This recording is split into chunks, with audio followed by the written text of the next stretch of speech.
Okay, so before we fit our Wheeliams spare wheel carrier, you'll notice I'm going to fit it on the passenger side where it's designed to go.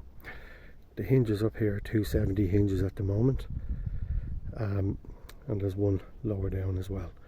So the issue you have is the large rubber stopper that I've swapped over onto the driver's side. This was originally over here on the passenger side, and it's on this position initially because when you open the rear barn door with the side sliding door, it actually prohibits the back door here from getting damaged and coming into contact with the sliding door as it comes back.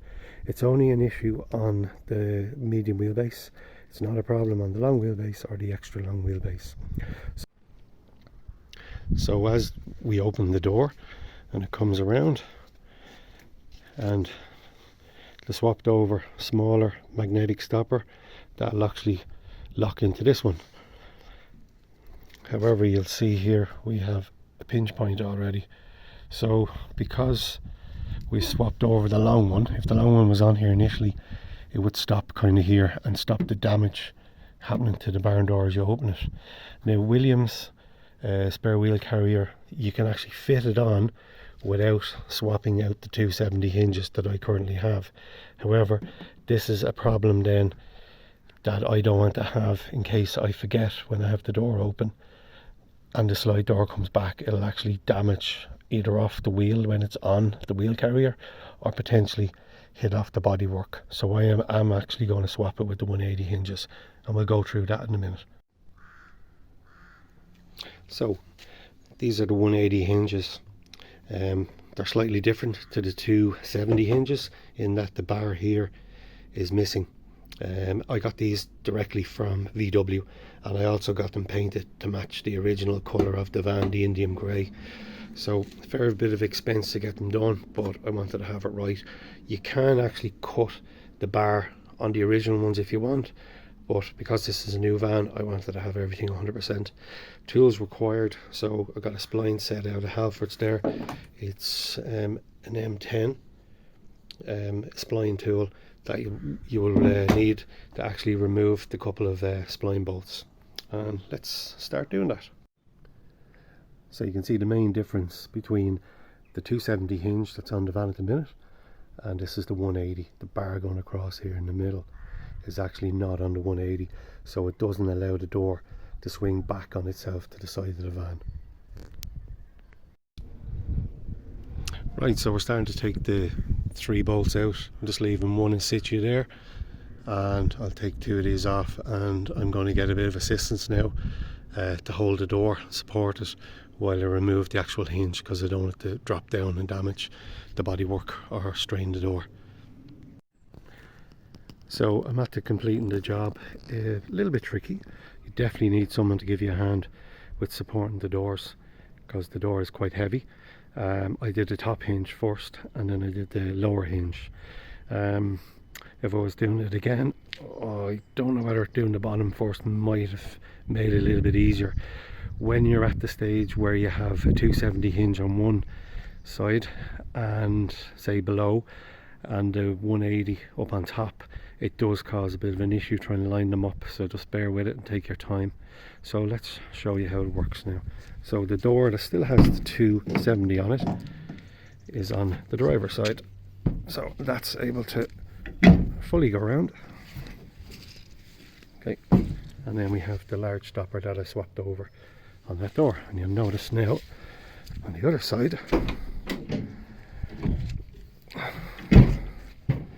so we'll come around, and that's our limit point there now. So sliding door coming back. Trying to do this with one hand is not easy when you're on your own with the camera.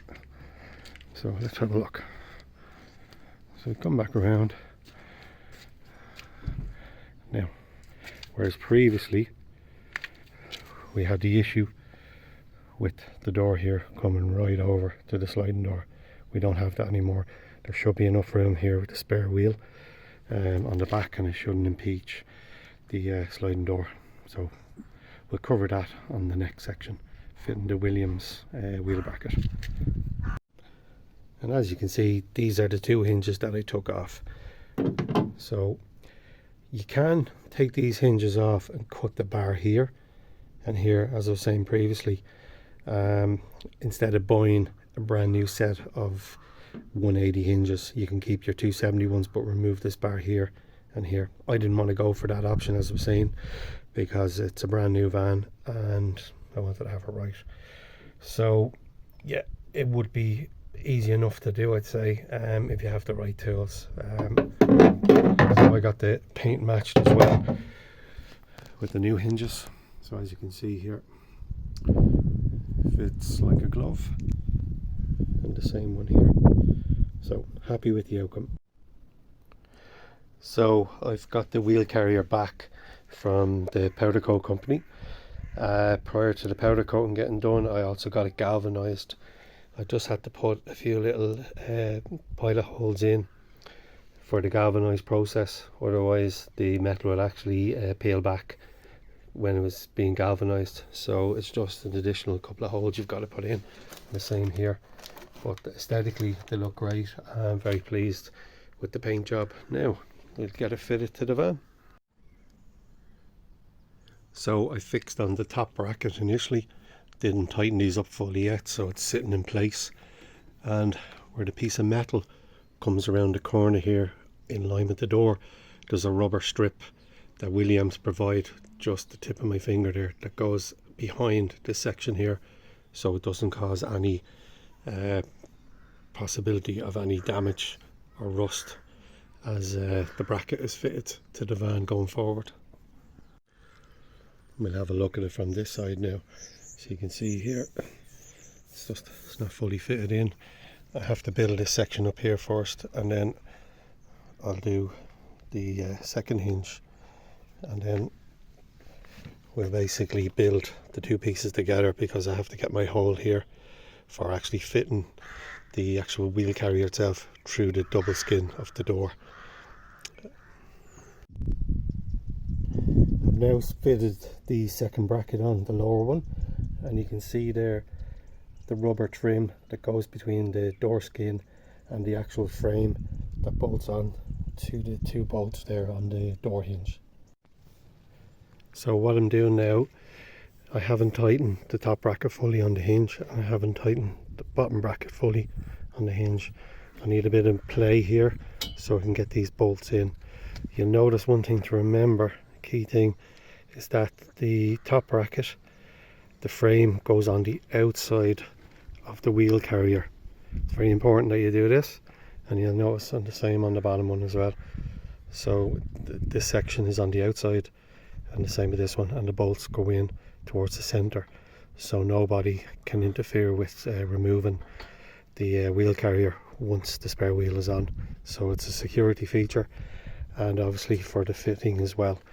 And you'll notice on this side, it's on the inside, and the bracket for holding the spare wheel itself is on the outside, as opposed to this side, it's on the inside. Hopefully that makes sense. And there's just a clear picture of it there, you'll see. Top bracket, lower bracket on the outside. So we've actually bolted all the bolts in, so we've 8 bolts in total, so everything is lined up. I've tightened the door hinge, top and the bottom one, and over this side now I put a bit of protection, bit of tape around the back here while I line this up. So quite clearly I just put a mark in the center here, and I also got pencil line around the edge here and in at the back, so I know when I put the adhesive and the plastic plug and the M8 bolt through, I know I'm not going to be going over onto the paintwork on this side. So let's have a look on the inside. So I took the door skin off, I took the door panel off, and you can see the skin here exposed. So we're going to be coming through around this area here. That's good. So moving on, I disconnected the 8 bolts back out, and I just put one back in provisionally, just so I have it hanging here. The marker that I had here originally when I had this bracket up against the door skin, I've drilled a small pilot hole, and you'll see there's two layers of panel. There's the outer one and the inner one. The outer panel here has to be drilled with a 25mm drill bit, and the internal will be 9mm. So let's do. So I've drilled 25mm diameter hole with the center hole being 9mm. Just be very careful when you do this that you actually don't go through the second skin with the 25mm hole, because you're going to cause yourselves a lot of problems. So 9mm on the inner skin, 25mm on the outside, and I've put some of this masking tape around just to catch the filings. So just got to clean that off now and get everything primered up. On the inside of the van there, you'll see we have a washer and a 13mm nut, and I've also put some Tech 7 inside just to fully seal it. Probably a little bit over the top, but don't want any water getting into the van going forward. Let's have a look around this side. Okay, so you can see here now we have our M8 bolt going through, and all the 8 bolts are all fully fixed and everything's all tightened up. So really pleased with it. Now it's time to fit the wheel.